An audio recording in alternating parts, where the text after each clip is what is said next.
早晨弟兄姊妹，崇拜好快脆就開始啦。以下係詩歌讚頌嘅時間，將時間交俾領唱組。請各位研習啦。如果你唔方便嘅，唔好介意可以坐低嘅。我哋會唱第一首歌係榮耀歸於真神。喺呢個清晨時間裏邊，我哋願意真係話高歌嚟到將榮耀嚟到歸翻我哋嘅主，讚美我哋嘅主。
我们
第三首唱有一位神。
以下落嚟係讀經嘅時間，經文係記載響希伯來書1章1至14節，約翰福音1章1至3節。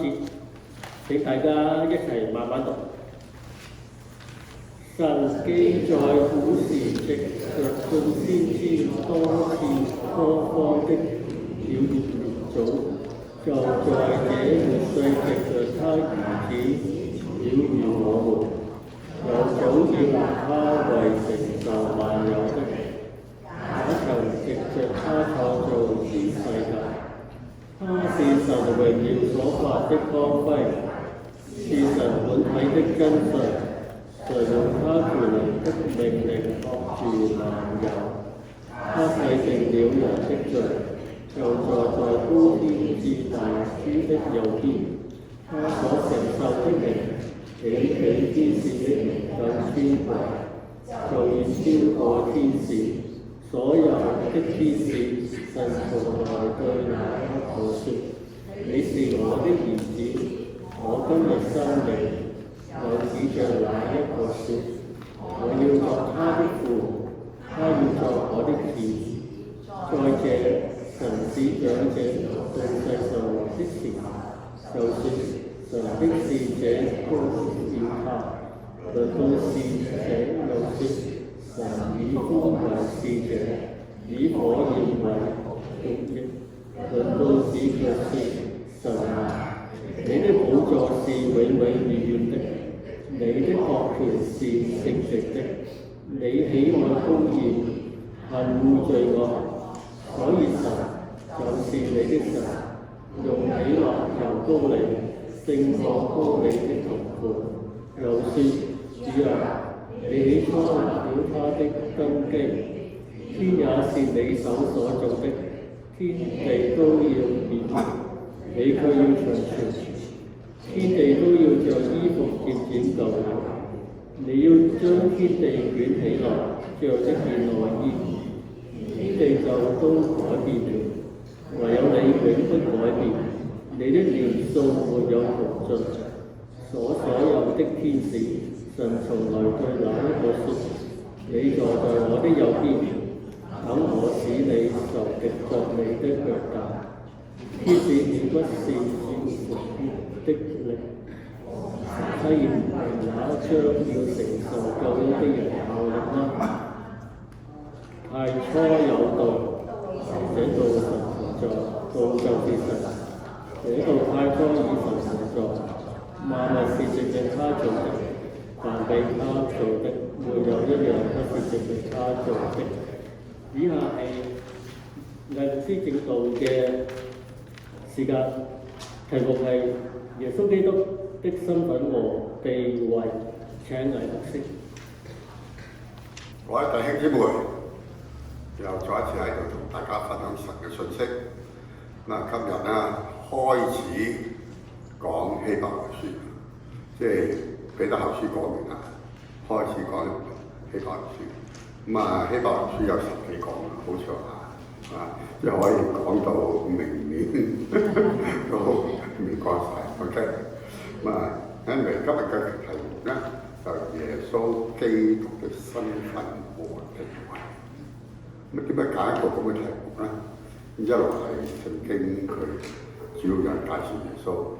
有時咧，我哋好多時都會同人傳福音，但係同人傳福音嘅時候可能遇到一個問題。你同我講個耶穌係乜水啊？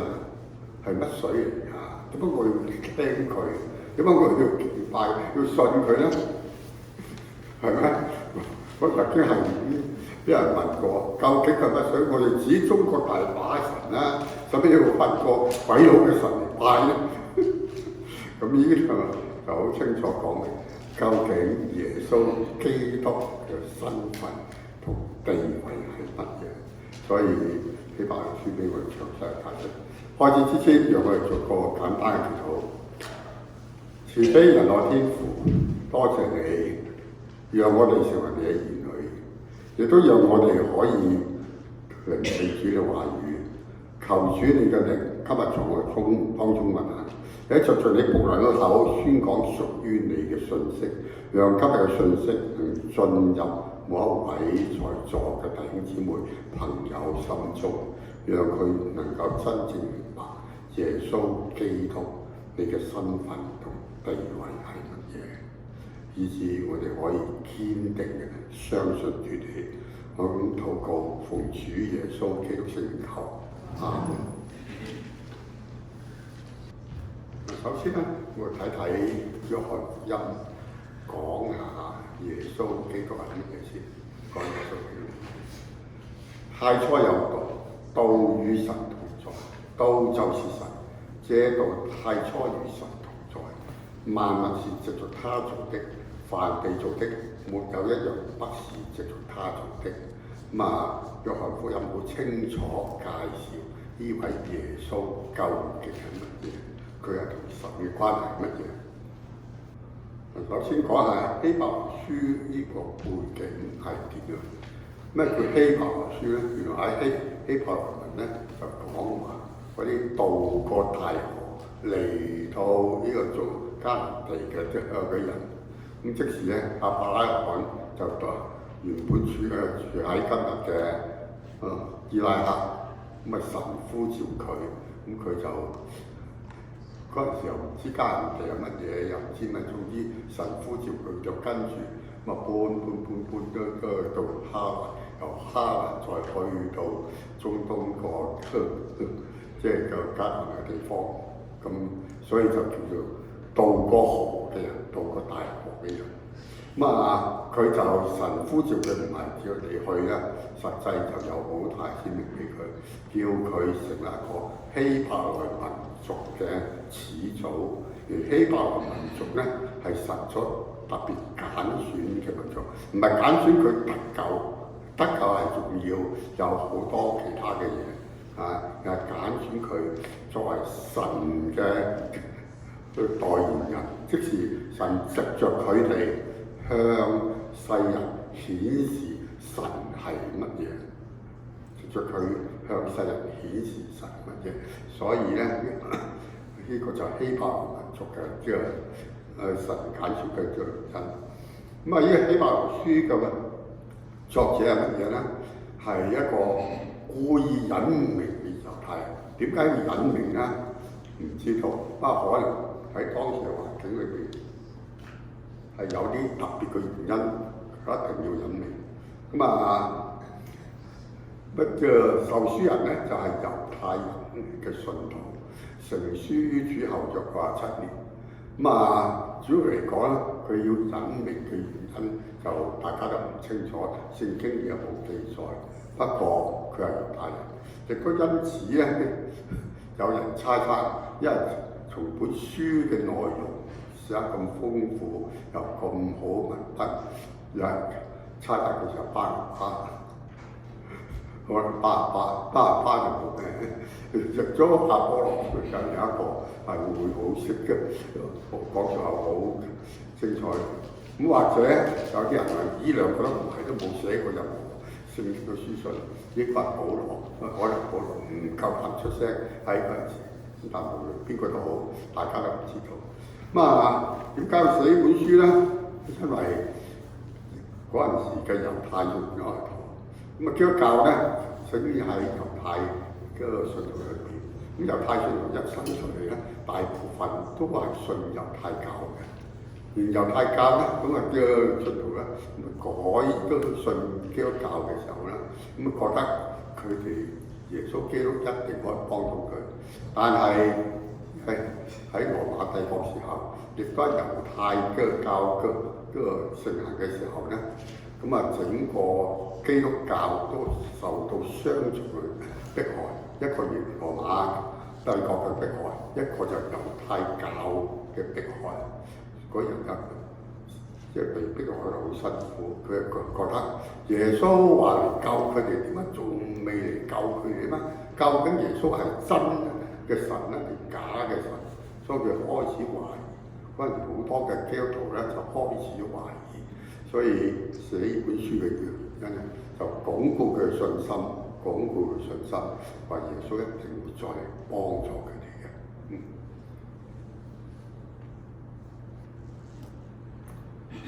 首先再講下猶太教同基督教嘅分別啦。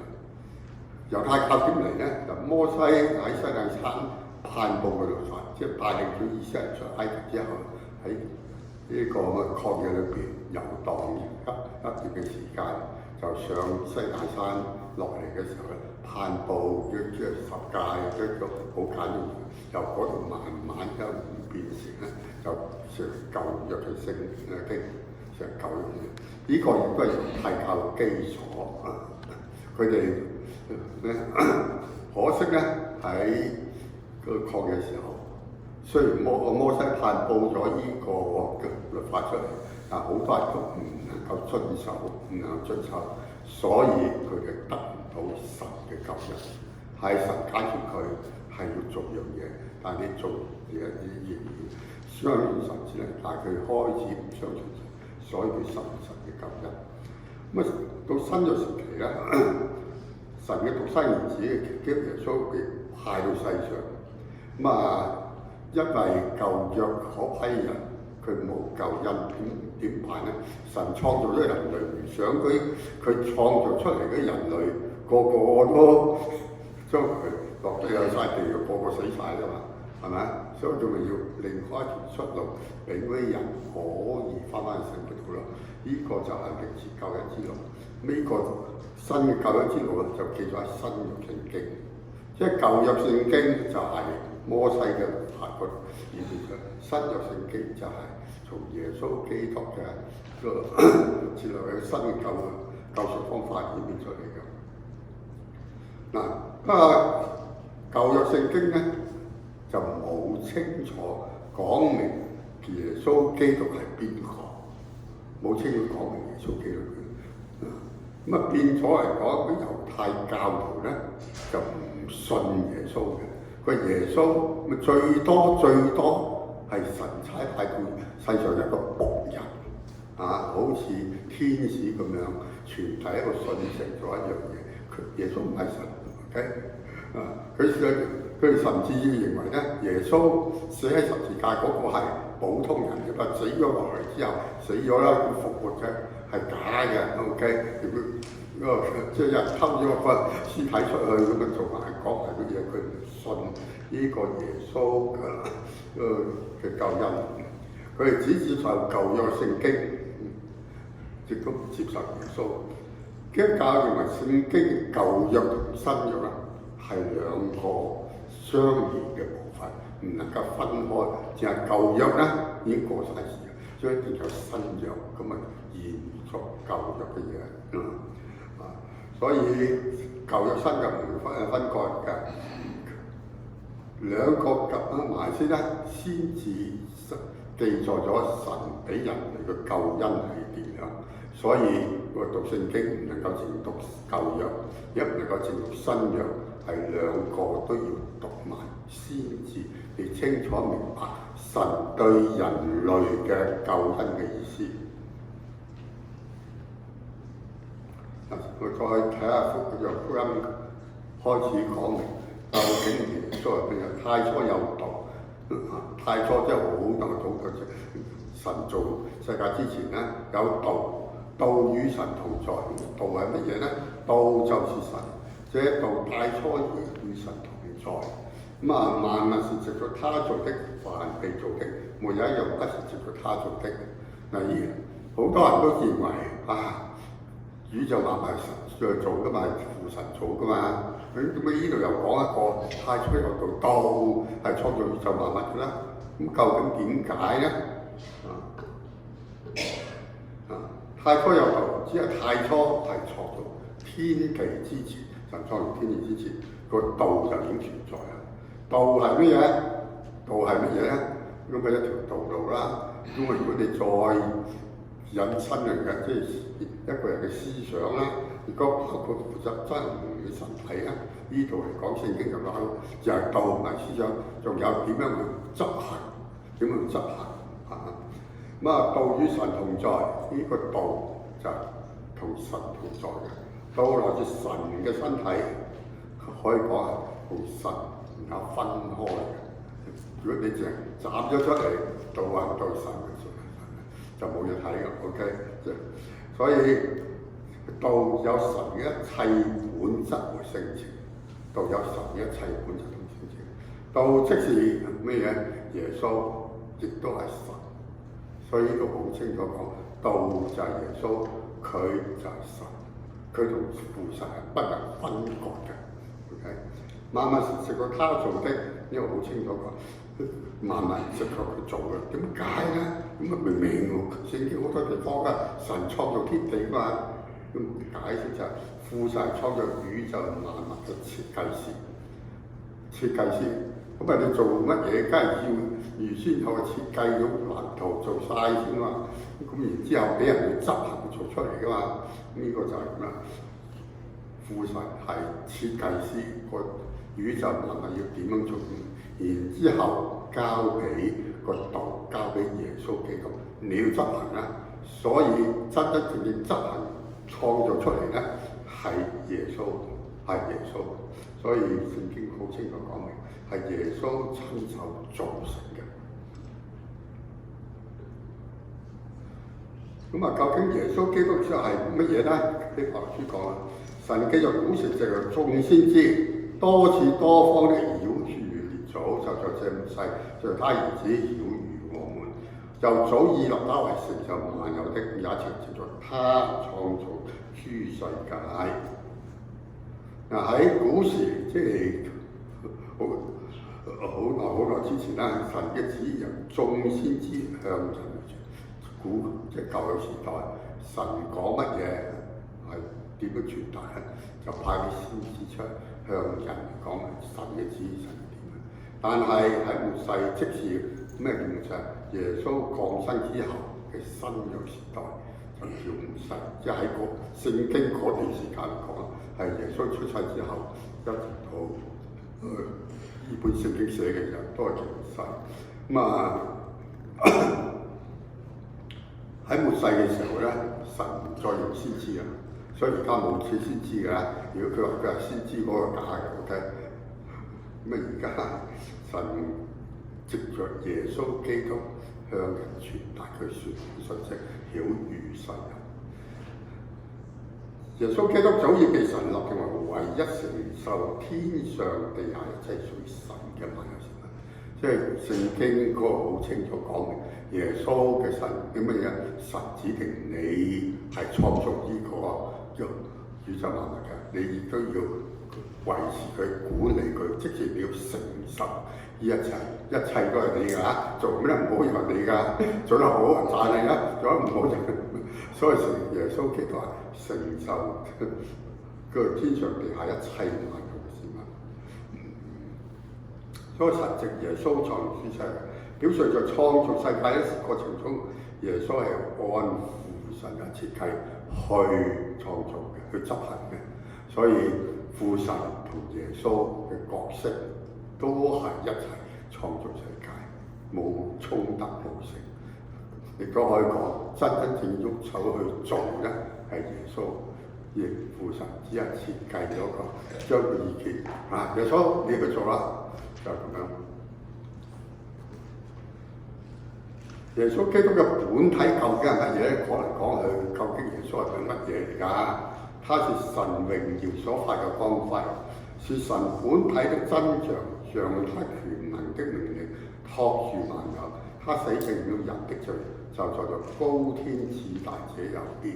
所以聖經好清楚講，耶穌究竟係乜嘢？耶穌究竟係乜嘢？係神榮耀所發嘅光輝，即係神俾人睇到嘅時候，佢一好有光輝，你睇唔清佢。但係耶穌就佢嘅光輝嘅一部分，光輝一部分。所以神嘅光輝係叫神嘅本體，耶穌與神不能分割。所以耶穌同神實際同係嗰嚿光輝，不過耶穌向世人顯示，父神又冇向世人。是神本體嘅真像，咁真像咧，神是個靈，有冇耳眼耳鼻喉都係話明係個靈就冇眼耳鼻喉俾我睇到㗎。點解耶穌有咧？因為神叫佢嚟到世上，俾我哋睇顯示神嘅真像啊！所以佢既然要顯俾我哋睇啊，如果落咗一個靈落堆頭，乜嘢都冇，我哋究竟睇乜嘢咧？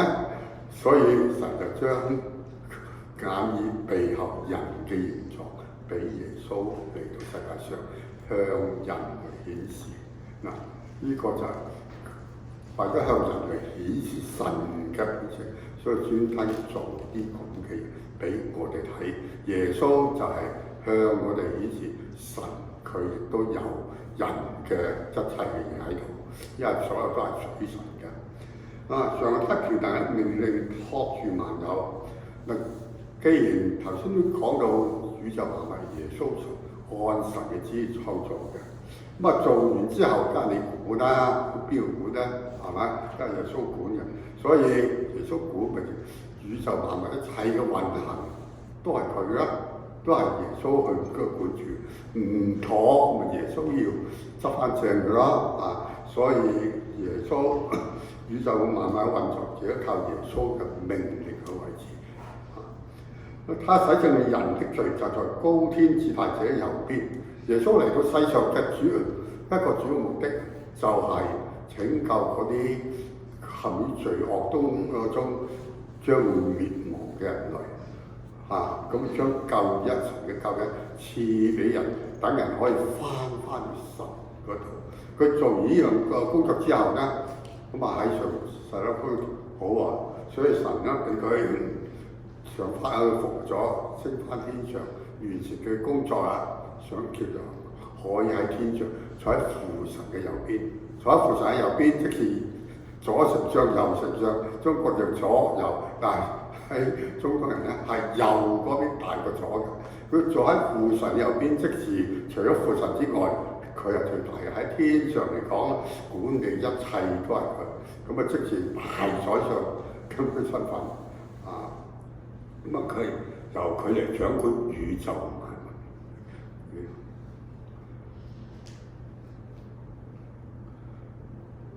咁啊，跟住聖經咧就講到嗱，耶穌既然係講乜嘢掌管宇宙萬物。咁佢地位點咧？地位點咧？係咪同普通天使冇乜分別咧？係嘛？唔係喎，耶穌與天使比較，他所成就既比天使的名更尊貴，就遠超過天使。所有的天使，神從來對哪一個說你是我的兒子，我今日生你，又指著哪一個說我要作他的父，他要作我的兒子。啊！再者，神使長子來到世上的時候，就說神的使者都要拜他。經文裏邊會講，他就耶穌所成就嘅比天使尊貴，呢個神親自講嘅。耶穌嘅名比天使尊貴，所以喺天上之後，除咗父神之外，佢有最崇高嘅地位。即係除咗父神喺佢上面，佢喺天上，耶穌有最崇高嘅地位。天上有眾多天使，咁但係咧，雖然嚟到世上嘅時候，呢個世上神亦都父神嘅妻其他嘅天，嗰個嘅神父天使嚟到世上，呢啲天使都要聽命於耶穌。所以耶穌喺世上所行嘅神蹟點啊？唔係話佢把口去講，實際講完之後咧，神嘅僕天使嗰啲靈去執行，即係真正神差好多嘅神嘅僕役，天使啊靈啊，可以執行耶穌嘅命令，聽耶穌差遣。咁啊，神向天使宣告耶穌喺地上嘅身份。論到使者，又說神的以風為使者，以火而為僕役。論到子卻說神啊，你的寶座是永永遠的，你的國是正直的。係呢兩句説話咧，唔係神講，係即係寫個詩篇依嗰個應該大衛佢講嘅。OK， 咁啊點解釋呢兩句説話？神讓耶穌嚟到世上，向人類顯示佢完成，向人類即係顯示佢嘅救恩。咁啊，但係耶穌嚟到世界上，咁啊神要差派好多僕役俾佢去差遣，俾佢要用幫助耶穌完成耶穌使命。所以神嘅僕役係以風、火、焰或者其他嘅面貌，或者以靈嘅面貌出現地上。但無論以乜嘢面貌出現，佢哋都要聽命於耶穌，都要聽命，即係耶穌可以吩咐佢哋，好似點樣吩咐嘅？平靜風和浪講一聲，咁個風浪平靜咯。我醫病趕鬼嘅時候，一講一聲，個鬼就驚，唔係就把聲嘅，咁真係有耶穌嘅使者喺度，咁坐鎮，咁佢趕佢鬼先話。醫病亦都真係有耶穌使者喺嗰度去醫病㗎嘛，所以嗰啲使者我睇唔見，但係真正嘅使者就喺度被聽候耶穌基督差遣。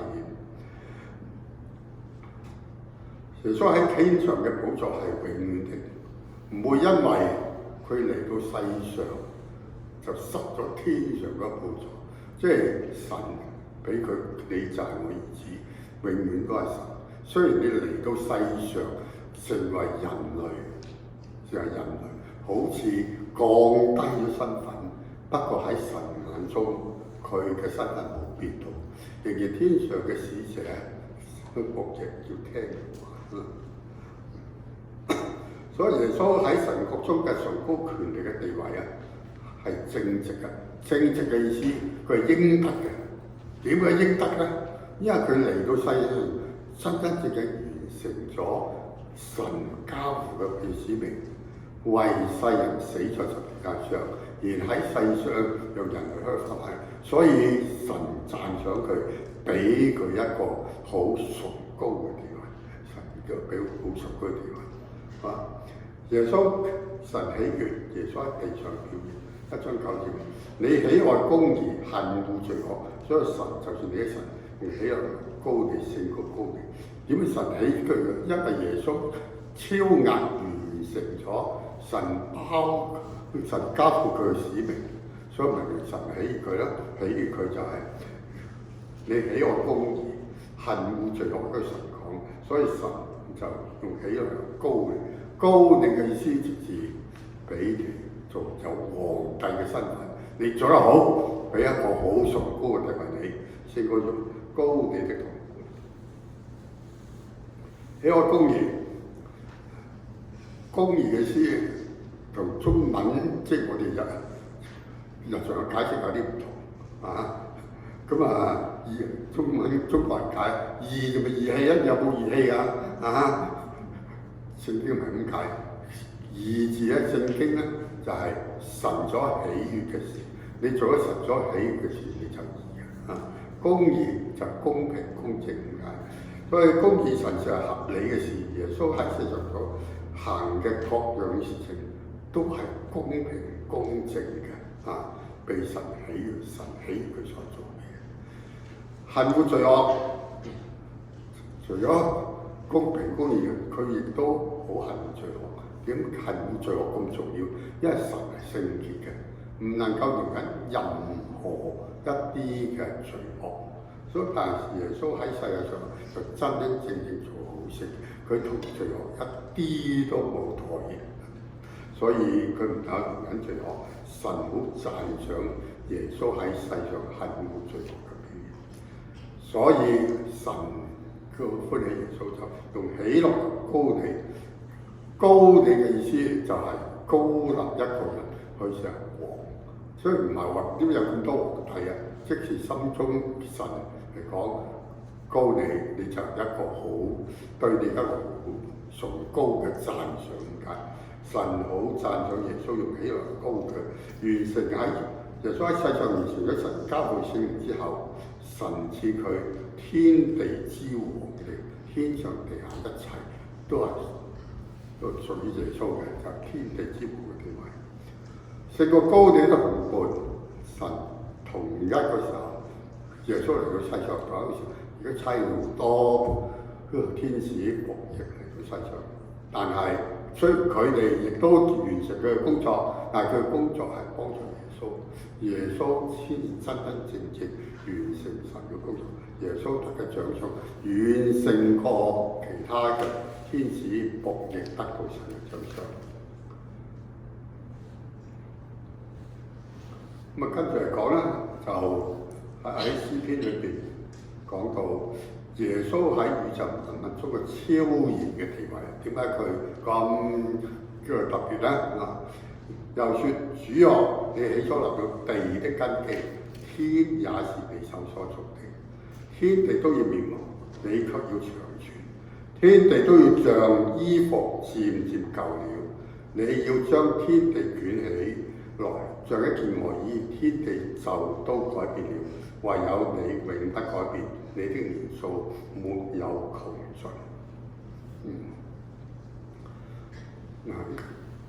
耶穌喺世界上做嘅嘢，做完之後咧，究竟耶穌佢同天地人嘅比較就神創造世界之後咧，創造世界嘅時候咧，耶穌先立咗地嘅根基，完成之後再用手造天。呢個頭先詩篇講，天地都係被造之物，天地都係耶穌手造，係被造之物。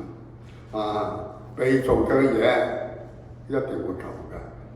你買一件玩具翻嚟，擺得10年8年，佢開始舊㗎，或者唔行㗎，玩多點都會舊。咁啊，天地亦都係咁啊，運行咗一段時間佢都變舊。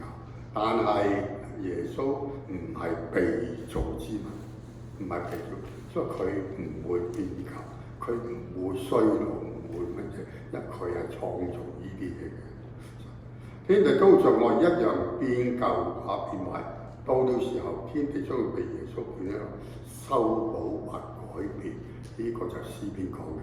咁啊，天地一路咁慢慢改變，有時呢個火山爆發，有地震或者甚至乎有啲乜嘢天災橫禍，慢慢改變。所以神嚟講，到適當嘅時候，佢會改變佢哋。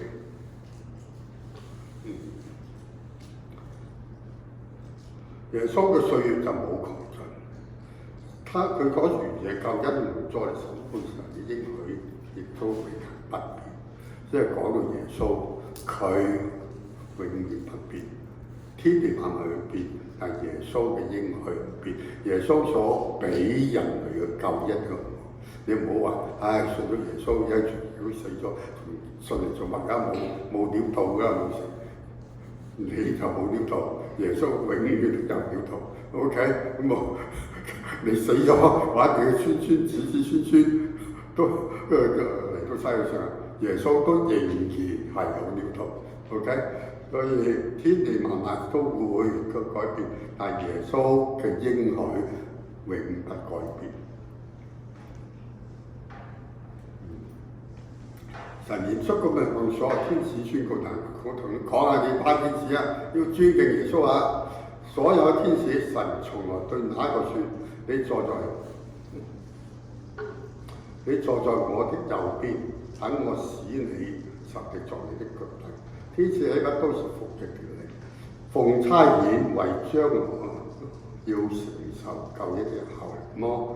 神正式同天使講：你哋唔好乜嘢啊，唔好睇小呢位耶穌啊！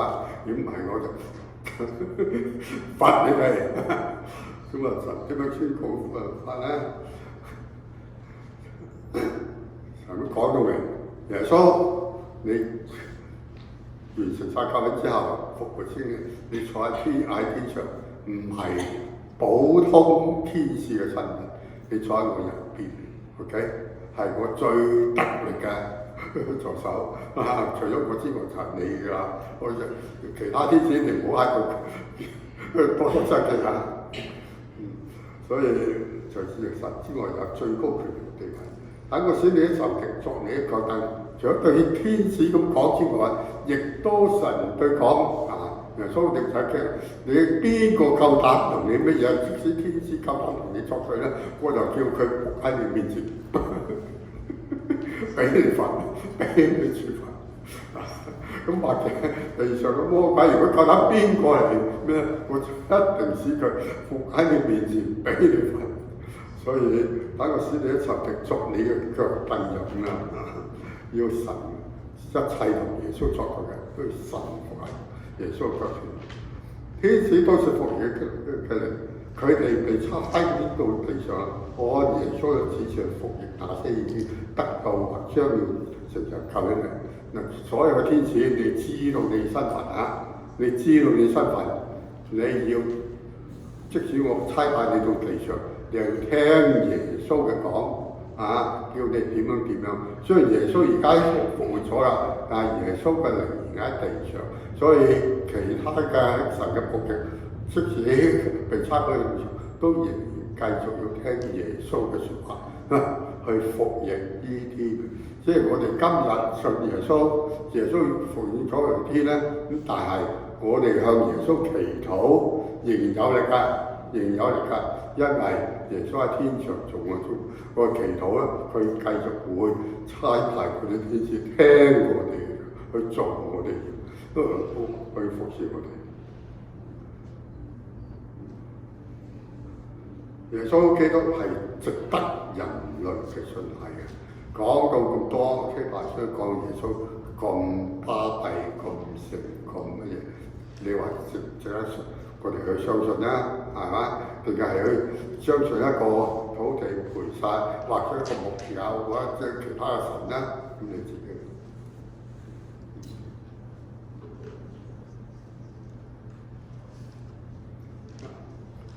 耶穌基督曾按神嘅旨意去創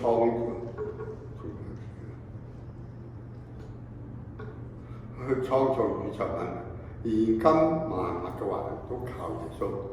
佢創造宇宙唔係話做完之後冇眼睇，由得你自己去。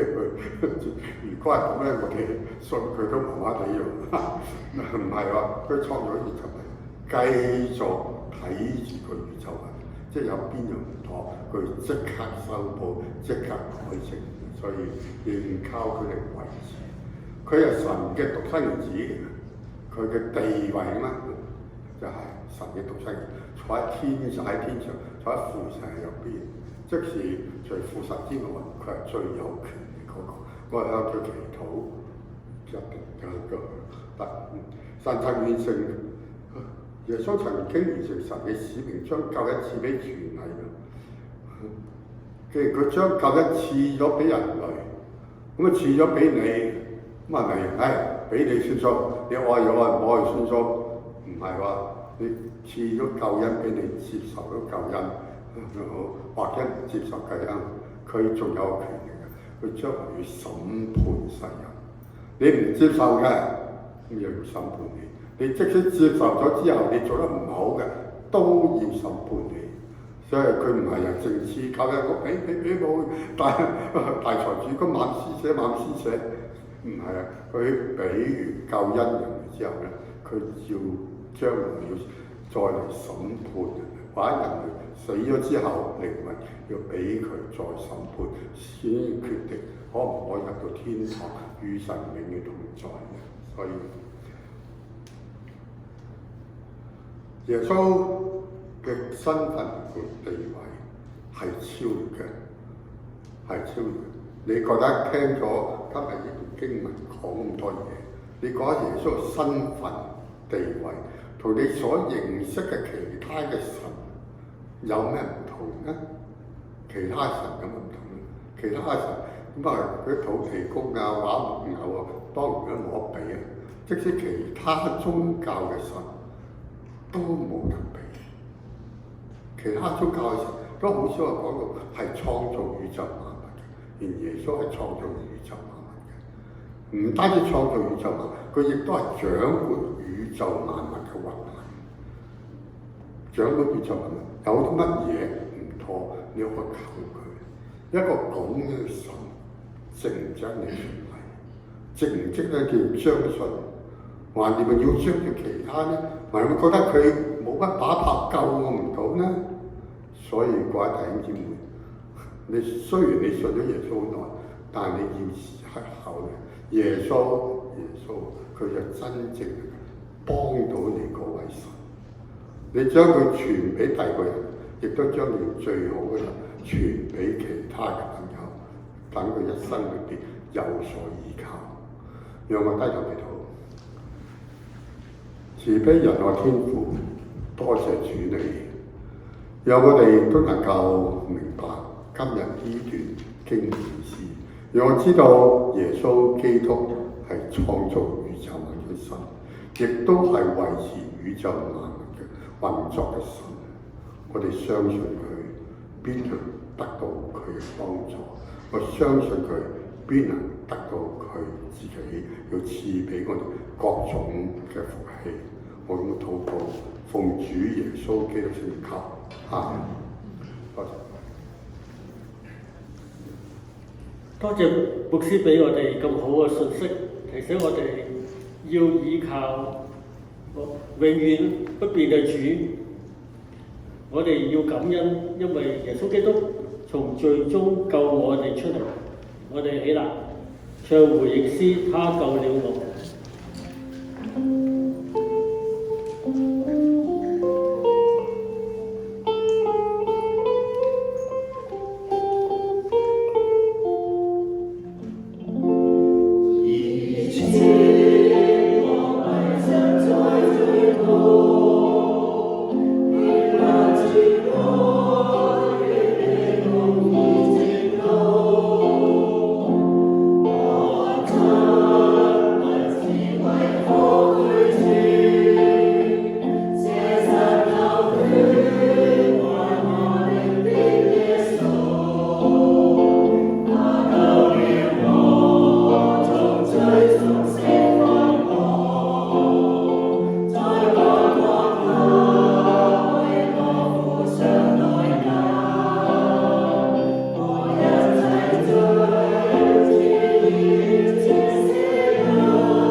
請坐。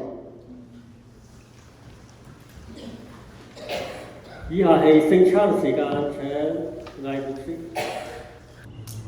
按照教會嘅傳統，每個月嘅第一個禮拜嘅主日係聖餐主日。咩叫聖餐主日呢？就係紀念主耶穌嘅主日。主耶穌喺世上最後嘅一晚餐就係同佢門徒一齊享受嘅。咁聖餐亦都係代表主耶穌喺世界上最後一張嗰個晚餐，佢係要同佢嘅門徒一齊享受。咁喺今日嚟講咧，耶穌唔在，但係我哋聖餐亦都按照教會規矩，係信咗耶穌嘅先可以領受。如果你未信耶穌嘅，唔可以領受聖餐，因為呢個係侮辱咗耶穌嘅名。所以各位弟兄朋友，如果你未信耶穌嘅，當聖餐嘅餅同杯經過你哋嘅手，求你唔好領受呢個餅同杯。如果你信咗耶穌之後，我相信希望你，無論你喺呢度受洗或者喺呢間教會受洗，我都希望你可以同佢一齊領受嘅聖餐餅同杯，同佢一齊享受主耶穌嘅晚餐。聖餐餅係代表乜嘢咧？聖餐餅係代表耶穌身體。點解會食個耶穌身體咧？唔係真係食佢身體，而係象徵嘅意思。我哋要同耶穌基督嘅身體聯合，同耶穌嘅基督身體聯合有冇？可以重新得嘅，重新同主耶穌掛鈎。佢做乜嘢喺個心裏邊有影響？我哋做乜嘢亦都同耶穌有關。所以聖餐餅令我哋同耶穌嘅身體聯合咗之後，可以以後侍奉主嘅道路更加得力。聖餐杯代表乜嘢咧？聖餐杯代表主耶穌流出寶血。佢流出嘅寶血唔係白白咁流，而係同我哋人流出嘅身體。即使從今之後，你要遵守救，你要相信耶穌先至會得救。得救咗之後，先能夠得到神嘅保守看護，喺個世界上先能夠得到神嘅喜樂。呢、個就係聖餐杯嘅意思。所以各位弟兄朋友，當個聖餐杯嘅餅經過你面前嘅時候，你領受咗一杯餅，請你心中默默嘅祈禱，唔好係咁啊擺口，要祈禱，因為呢個係好神聖嘅餅，好神聖嘅餅。呢個係代表耶穌嘅身體，你默默嘅祈禱，求耶穌嘅身體使你重新得力。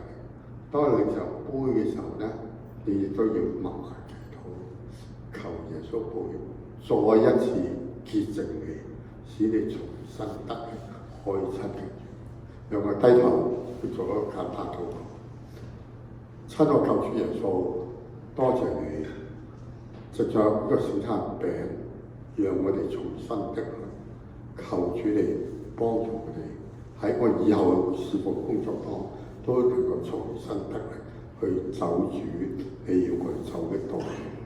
聖餐杯代表你流出寶血，叫我從洗淨我罪污，叫我哋手潔心清嚟到你面前，與主你同在。我咁禱告，奉主耶穌基督聖求。喺聖餐時，我哋一齊起立。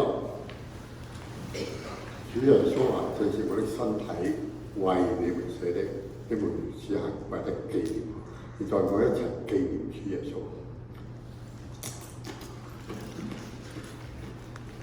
再坐。小小嘅葡萄汁代表主耶穌喺十字架上面出寶血，呢個寶血可以洗淨我哋罪污。請各位在座位默默祈禱，求耶穌嘅寶血再一次洗淨你，以致你可以手潔心清嚟到耶穌面前，向佢祈求。有一齊起立。主耶穌話：這是我與你們立新約的血，你們此行為的是紀念我。現在讓我一齊領受一杯紀念我哋嘅主耶穌。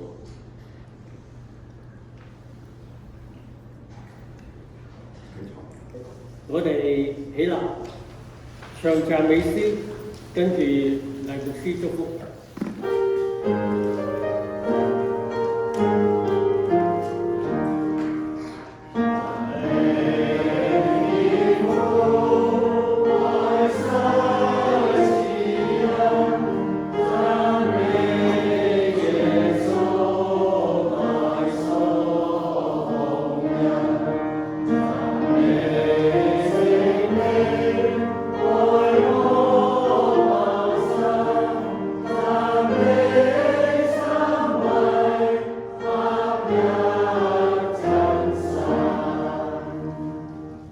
請歸營站立，領受從神而嚟祝福。但願我主耶穌基督嘅恩惠、父神嘅慈愛、聖靈嘅感動，常與你們同在，從今日直到永永遠遠。阿們。請坐，默禱之後。